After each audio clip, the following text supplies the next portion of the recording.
miss him if you weren't looking, and most people weren't. Not in that part of the city. Samuel Reed blended into the corners of the world like a faded photograph people stepped past, never realizing it held a story. Thin frame, silver beard, jacket 2 winters too old. Shopping cart rattling like a rusted prayer, filled with broken radios, water-stained books, and a folded wool blanket someone left behind on a church pew. Most saw a homeless man, but if you listened closely, really listened, you'd hear the quiet mind of a man who used to fix everything. Once, Samuel had a name, not just a label, a reputation. Sam the Circuit Man, they used to call him. He ran a shop on Lexington back when radios still mattered, when vinyls weren't vintage, and a handshake could still settle a bill. It smelled like dust and electricity. A real place. And he was a real man, with grease under his nails and laughter in his home. His wife, Lena, was sunlight in a bottle. Smart, sweet, quick with a joke, and quicker with grace. And their son, Jordan, a boy who once believed his father could fix the whole world with nothing but a screwdriver and a steady hand. But the world doesn't always break in ways you can fix. Lena got sick. Fast, aggressive, the kind of illness that doesn't knock, it kicks the door in, bills piled like bricks. Sam sold the shop, sold his tools, even the anniversary clock Lena had given him. None of it worked. She slipped away on a Thursday. The rain wouldn't stop that night. Neither did the silence. Jordan changed. 17. Angry. Lost in a grief he didn't know how to carry. They fought. Bad. Final. "You gave up before she did," Jordan said. "And now I'm done too." No hug, no goodbye, just the slam of a door, and footsteps that never came back. Samuel stopped fixing things after that, stopped speaking too, started walking. Years blurred, mornings spent wandering alleyways, nights curled on heating grates outside closed shops. But Samuel never begged, never complained. He wasn't broken, just paused. Until that morning, until the sound. It was the kind of cold that turns breath into smoke and sidewalks into glass. Samuel was cutting behind Bramley's grocery, where the dumpsters always overflowed with bruised fruit and just expired bread. He wasn't looking for anything, but something found him. A cry, thin, high, not a cat, too human, too desperate. He stopped, turned, lifted the lid, and time collapsed. 2 infants, twins, wrapped in nothing but a blood-stained dish towel. One moved. Barely. The other didn't. Their skin was dark, their limbs stiffening in the cold. Samuel froze, his knees buckled, his hands shook. Then, instinct, he yanked off his coat, wrapped them both inside, held them to his chest. "You're all right now," he whispered. "You're safe. I got you." And then he ran. For the first time in years, he ran. Down the alley, past blinking lights, across icy crosswalks. The city blurred as Samuel Reed burst into St. Agnes Hospital, coat open, heart pounding, babies pressed to his ribs. "Help!" he gasped at the front desk. "Please, they'll die!" Chaos followed. Nurses swarmed. A crash. Ink cart rolled. Heat lamps buzzed. A young nurse named Naomi Wells took charge. Samuel stood in the corner, forgot to breathe, forgot to sit. "Where did you find them?" Naomi asked, eyes wide, hands steady. "Dumpster," he said. "Bramley's grocery." "And your coat? It kept them from freezing." He just nodded, didn't trust his voice. He waited all night in the lobby, refused a cot, refused to leave. "I just want to know if they'll be okay." By sunrise, Naomi returned.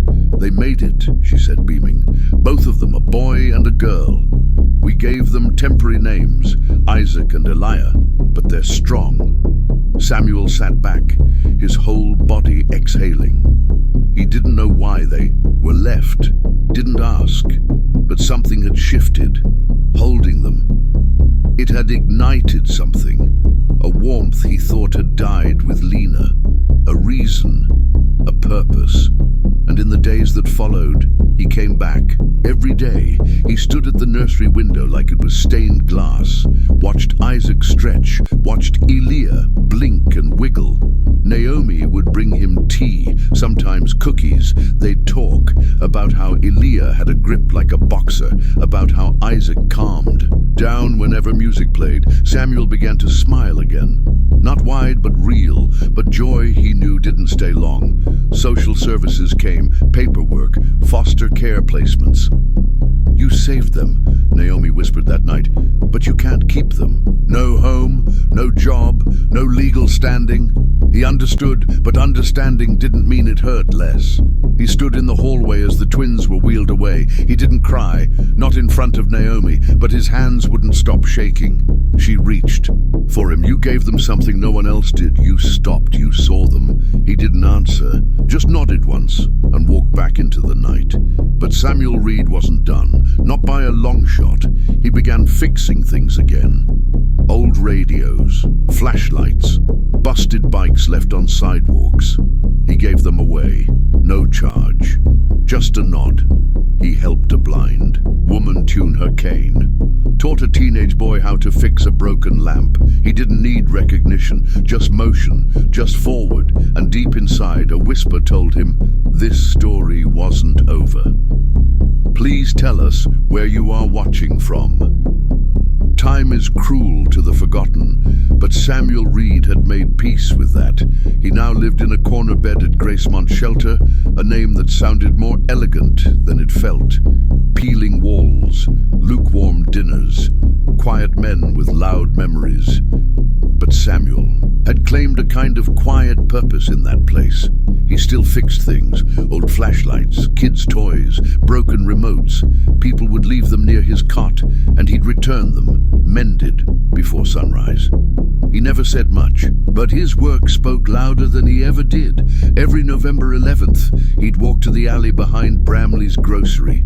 That same dumpster, that same cracked pavement. He didn't go there to mourn. He went to remember. Each year, he left something behind. A scarf, a baby blanket, a note folded into a mason jar. He didn't know where the twins went, didn't even know if they were still together. He didn't ask, he just hoped for warmth, for love, for bedtime stories and someone who kissed their foreheads before sleep. He never expected anything in return, which is why the envelope surprised him. It came on a Wednesday, delivered by a volunteer named Jerry, who looked more shocked than Samuel did. Mr. Reed," he said, "someone dropped this off, said it was urgent." It was cream-colored, thick, trimmed in gold, and on the front, in flowing script, "Mr. Samuel Reed." Samuel stared at it like it might disappear. He opened it with slow, careful hands. Inside, a single card, parchment-like, handwritten. "Dear Mr. Reed, you once saved 2 lives. We never forgot. You are invited to be our guest of honor. December 19th, 60 p.m., the Hamilton Grand Ballroom, formal attire not required. Just bring yourself." There was no name, no contact info, just that. Samuel turned it over, blank. Jerry whistled when he read it. "Damn, Sam. Looks fancy." Samuel didn't answer, because his chest felt strange, tight, full, like his body was remembering something his mind couldn't grasp yet. He spent the next 3 days pacing. Could have tossed it, could have ignored it. But something about the handwriting, it scratched at memory, pulled at something deep. So he decided. He pulled out the navy coat a volunteer had given him last winter, washed his hands, shaved with a borrowed razor, polished his shoes with toothpaste and an old rag, and when the shuttle from the shelter pulled up on December 19th, he got in. The Hamilton Grand Ballroom was lit like a cathedral. Glass chandeliers, strings playing near the lobby, smell of lavender and cinnamon in the air. Samuel froze in the doorway, men in tuxedos, women in gowns, waiters floating like shadows with trays of sparkling cider. A young woman approached the entrance desk. "Name?" He hesitated. "Samuel Reed," he said softly. She smiled. "We've been waiting for you." She led him through 2 double doors and into a room so full of light it made his eyes water. Hundreds of people, at least, all seated, All silent. Then the lights dimmed. A voice came over the microphone, calm, measured, familiar but impossible. "Good evening." A young man walked on stage, dark suit, neatly braided hair, confidence woven into every step. "My name is Isaac Levis.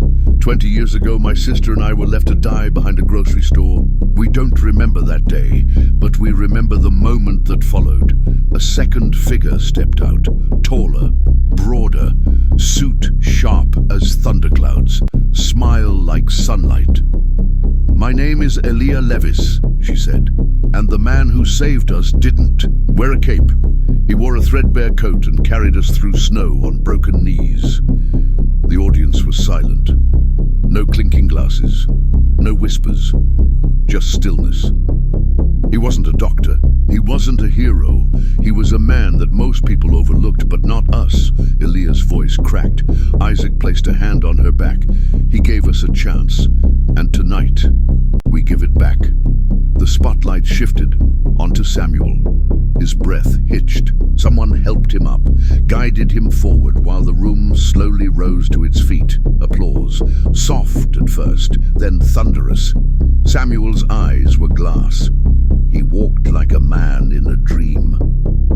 On stage, Isaac and Elia stepped forward and embraced him, tight. No speeches, no theatrics.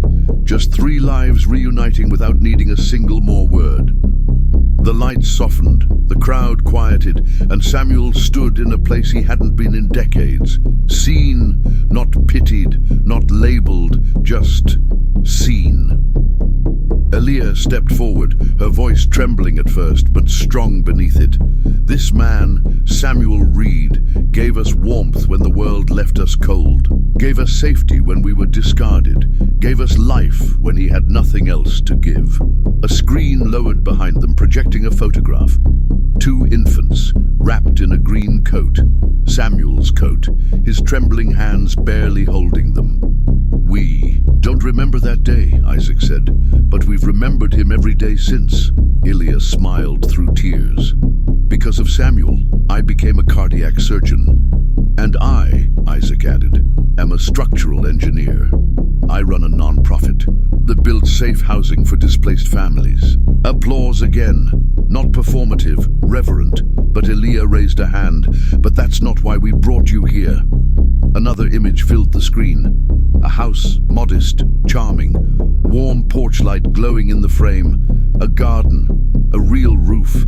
"This is yours, Mr. Reed," Elia said, holding out a velvet box. Inside, a key. Samuel's mouth opened, but no sound came. He stepped back, hand over his heart. "No," he whispered. I don't need..." Isaac placed a hand on his shoulder. "You already earned it 20 years ago, when you gave us everything you had. Now we're giving it back." Elia held up a second paper. "It's in your name, fully paid. And there's more."